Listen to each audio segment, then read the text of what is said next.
ठीक है ना। तो क्या कारण थे कि मेंडल को पी प्लांट ही नजर आया?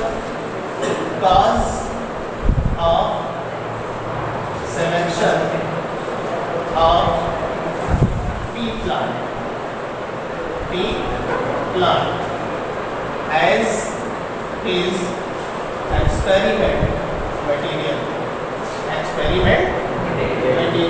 ये बात समझ में आई?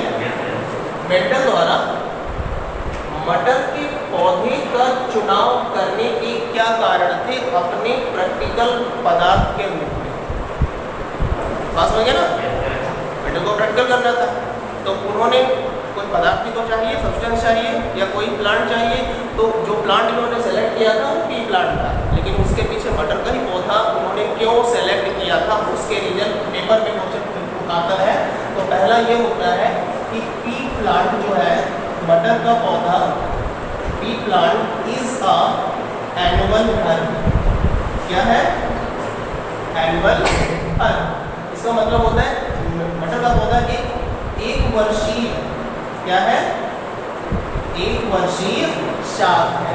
शाक समझते हैं? मतलब छोटे प्लांट्स जो ऊटी नहीं होते, जिनका स्टेम वीक होता है, कमजोर होता है, हर्बेसियस होता है, मुलायम होता है, सॉफ्ट होता है, इन सभी को हम साग कहते हैं साग भाजी, है ना। ये दलील है कि आम के पौधे तोड़ लें, पत्ते तोड़ लें, काट लें, उसकी सब भाजी बना लें, है ना। वही जिनका हम सब्जी के रूप में इस्तेमाल करते हैं, छोटे पौधे से मस्टर्ड, सरसों हो गया, मूली हो गया, धनिया हो गया, पालक हो गया, ये सब क्या है? शाक है, इनको हम हर्ब्स बोलते हैं। ठीक है, तो मटर का पौधा जो है वो एक वर्षीय एनुअल हर्ब है। एनुअल का मतलब क्या होता है? ऐसे प्लांट्स होते हैं ये जो 3 से 4 मंथ में ही अपना लाइफ साइकिल पूरा कर लेते हैं। क्लियर हुआ? इनका पूरा पौधा आज उगेगा और 3 से 4 महीने में इनका पूरा जीवन कार्यक्रम समाप्त हो जाएगा। तो हम 3-4 महीने में इनकी पूरी डिटेल भी तो पढ़ लेंगे, कब बड़े हुए, कैसे बड़े हुए, कब फूल आए, कब सीड आए, कब फल बने, है ना, फिर कितने साइज का हुआ, किस कलर के फ्लावर रहे, ये सब 3-4 महीने में पढ़ लेंगे।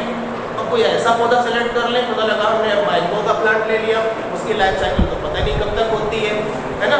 इस सीजन में उसने फ्लावर दिए, फिर अगले सीजन में उसने दिए ही नहीं, उसमें आम आए ही नहीं, तो हम फिर एक साल का वेट करें, अगले साल प्रैक्टिकल हमारा पूरा होगा। बात समझ गई ना। तो मटर का पौधा जो होता है वो 1 वर्षीय पौधा होता है। 1 वर्षीय का मतलब 12 महीने से मतलब नहीं है। ऐसे पौधे को हम एनुअल हर्ब कहते हैं जिनकी जीवन लीला 3 से 4 महीने में पूरी हो जाती है, उनको हम एनुअल हर्ब कहते हैं। ठीक है, तो ये एक पॉइंट ये हो गया, समझ आया। दूसरा जो है, इसकी जो हैंडलिंग होती है, it's handling is very easy. इसका रख रखाव बढ़िया रहता है।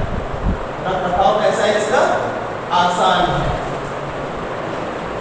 रख रखाव का मतलब क्या है?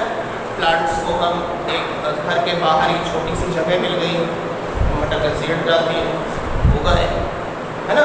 ये नहीं कि उसको जो है उसकी देखभाल के लिए हमको एक्स्ट्रा खर्च करना पड़ेगा, हमें हर समय उस पर नजर रखनी पड़ेगी। ये नहीं, इसकी जो देख रेख होती है उसके लिए बहुत मेहनत नहीं करनी पड़ती है, तो इसकी हैंडलिंग बहुत आसान होती है। क्लियर है ना। इसके जो सीड होते हैं, इट्स सीड जर्मिनेशन इज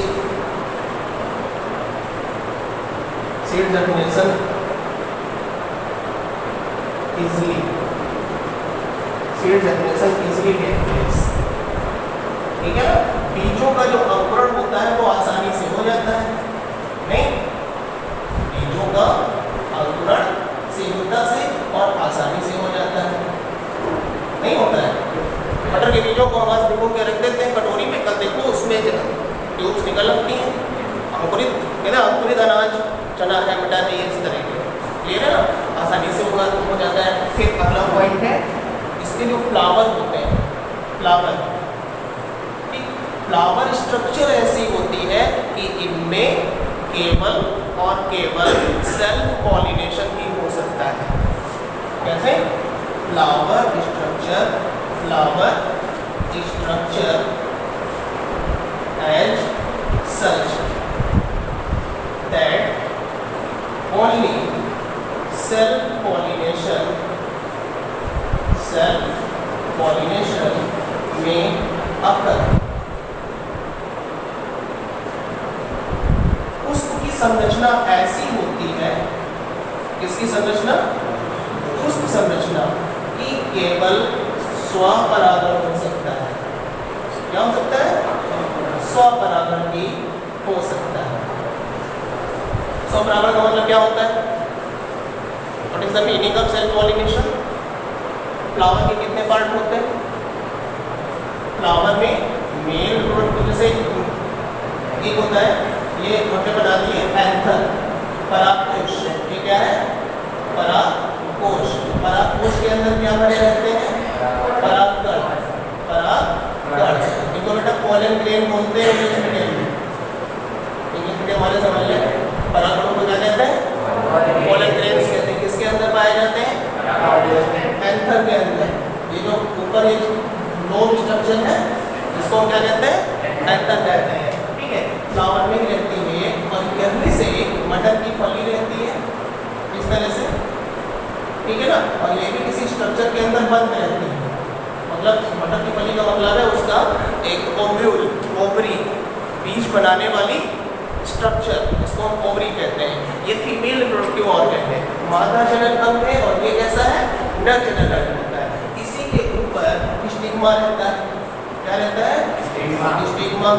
ठीक है, इसको वर्तिकाग्र कहते हैं, वर्तिकाग्र कहते हैं। ठीक है, अब क्या होगा? इस यहाँ से एंथर का होगा स्पुटन, डिसेंस मीन्स किसी चीज का स्पुटन फट जाना। तो बहुत सारे पॉलन ग्रेन्स इसके अंदर से बाहर निकलेंगे। क्लियर हुआ? जब बाहर निकलेंगे तो इंसेक्ट्स जो होते हैं वो उनके ऊपर बैठते हैं, उनके पैरों में पॉलन ग्रेन्स चिपक जाते हैं और फिर वो इसको कहाँ ट्रांसफर कर देंगे? स्टिग्मा पर। यानी कि मेल ऑर्गन को या मेल गैमेट्स को कहाँ पहुँचा रहे हैं? फीमेल पर। क्लियर है? अब पॉलन ग्रेन्स यहाँ रह करके अंकुरित होंगे, जर्मिनेट होंगे। ठीक है, और वहाँ से वो पहुँच जाएंगे किसके अंदर? ओवरी के अंदर। यहाँ पर इसका फर्टिलाइजेशन हो जाएगा, निषेचन हो जाएगा, यानी कि मेल युग्मक का फीमेल युग्मक से फ्यूजन हो जाएगा। और तब इसके अंदर के जो सीड होते हैं यानी कि ओव्यूल होते हैं वो धीरे धीरे मटर के दानों में कन्वर्ट होने लगते हैं। समझ गए ना? जब तक फर्टिलाइजेशन नहीं होगा तब तक ओव्यूल सीड में कन्वर्ट नहीं होंगे। जैसे ही सीड ओव्यूल में कन्वर्ट होंगे, ये इसका जो फल है, ओवरी है, ये फ्रूट में कन्वर्ट हो जाएगी। ओवरी किस में कन्वर्ट होती है? फ्रूट में। यानी अंडाशय किस में बदलता है? फल में। और बीजांड किस में बदलते हैं? बीज में। समझ गए ना? और ये सब कब होता है? निषेचन के बाद, फर्टिलाइजेशन के बाद। और फर्टिलाइजेशन के पहले क्या होगा? परागकणों का नर जननांगों से निकलकर मादा जननांगों तक पहुंचना। क्लियर है ना? तो ऐसा हो कब पाएगा? अगर अपने ही पॉलन ग्रेन्स अपने ही फ्लावर के मादा जननांग पर पहुंच जाते हैं, अपने ही फ्लावर के परागकण अपने ही मादा जननांगों के ऊपर पहुंचते हैं, तो उसको कहते हैं स्वपरागण या सेल्फ पॉलिनेशन।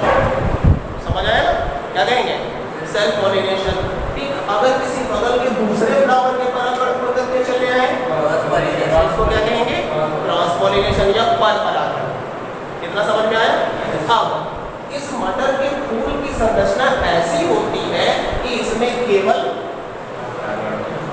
ऐसा क्या होता है?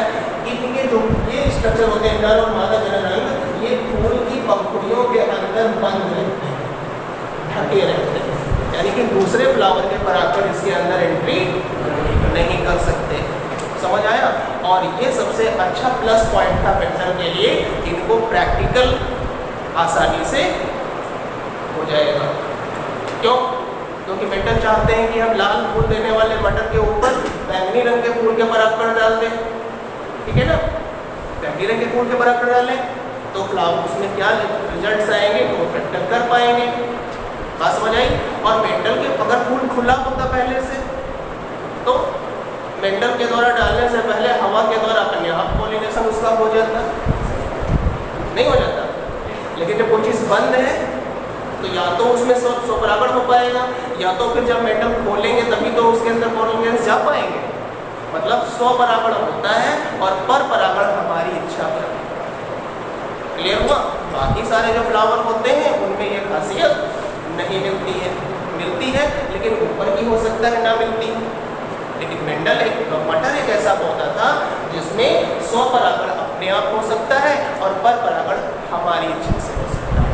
ये ऐसा क्यों हो सकता है? क्योंकि इनके फूलों की बनावट ही कुछ इस तरह की होती है। ये पॉइंट समझ आया? क्रॉस पॉलिनेशन में आल्सो अकर। अगला पॉइंट क्या है? क्रॉस पॉलिनेशन में आल्सो अकर, लेकिन कैसे? आर्टिफिशियली। कैसे होगा? आर्टिफिशियली। इसका मतलब क्या होगा? जब हम चाहते हैं कृत्रिम रूप से, ठीक है ना। तो यहाँ पर एक चीज़ तो करनी पड़ेगी, क्योंकि पॉलिनेशन अपने आप हो रहा है तो अपने आप न होने पाए उसको तो रोकना पड़ेगा, क्योंकि दोनों चीज़ें कहाँ हैं? फ्लावर की पंखुड़ियों के अंदर है, तो स्वपरागण तो हो सकता है, ठीक है। तो पुष्प के खिलने से पहले ही उसकी बड कंडीशन में, कली की अवस्था में ही फ्लावर को जबरदस्ती ओपन करेंगे, ठीक है ना, और उसके अपने पॉलन ग्रेन्स को काट देंगे ताकि इनके खुद के परागण वहां तक ना पहुंचे। समझ आया? ऐसा कर देंगे ना। क्या करना पड़ेगा? सेल्फ पॉलिनेशन को रोकने के लिए इनके खुद के एंथर को यहाँ से हटा देना पड़ेगा। फिर क्या करना पड़ेगा? खुद के परागण जो हम लाए हैं वो इनके एंथर स्टिग्मा के ऊपर क्या करना पड़ेगा? स्प्रे कर देना पड़ेगा या पोर कर देना पड़ेगा, छिड़क देना पड़ेगा। समझ गए ना? फिर इसकी कली को बंद करके पॉलीथीन से कवर कर देंगे। नहीं तो हम तो उसको एक बार खोल चुके हैं, अगर खोल चुके हैं तो हो सकता है कि दूसरा भी आ जाए तो उसको पॉल्यूटेड कर देगा। तो जो कैरेक्टर हम चाहते हैं वो रिजल्ट्स में नहीं आएंगे। समझ आ गया ना? तो ये रीजन थे जिसके जो कारण बने मेंडल ने मटर के पौधे का इसीलिए चुनाव कर दिया इसका। ठीक है, कितने पॉइंट्स हो गए? 5 है। और भी है। मेंडल को सक्सेस क्यों मिली? मेंडल को सफलता क्यों मिली इसके एक्सपेरिमेंट में? क्योंकि मेंडल जो है वो मैथ के अच्छे जानकार थे। गणित के तो वो स्टूडेंट रहे थे, ठीक है, तो उन्हें स्टैटिक्स का नॉलेज था। क्लियर हुआ? स्टैटिक्स का मतलब समझते हैं, सांख्यिकी होता है, उसमें डेटा का संग्रह करना, एक प्लांट से हमने कितने सीड इकट्ठा किए उसकी काउंटिंग की, है ना, पूरा कैलकुलेशन उनको अच्छी तरह से आता था। समझ गए ना? तो इसकी वजह से मेंडल ने सिलेक्शन भी किया और उन्हें सक्सेस भी मिल गई। क्लियर हुआ इतना?